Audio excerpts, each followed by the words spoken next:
তো আমরা এখান থেকে বর্তমান রওনা হচ্ছি এবং এখানে আমরা আর থাকবো না। আমরা সামনে কোনো একটা পয়েন্টে যাবো এবং এই জায়গার ভিউটা আমি আরও একবার ধরে নিচ্ছি। ওয়াটারফলটা অনেক সুন্দর।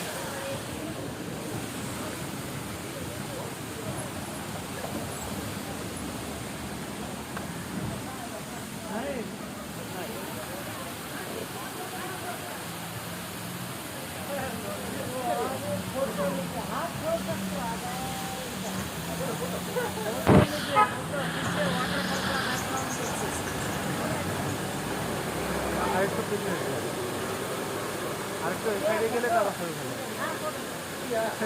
ফেলে দৌড় দিয়ে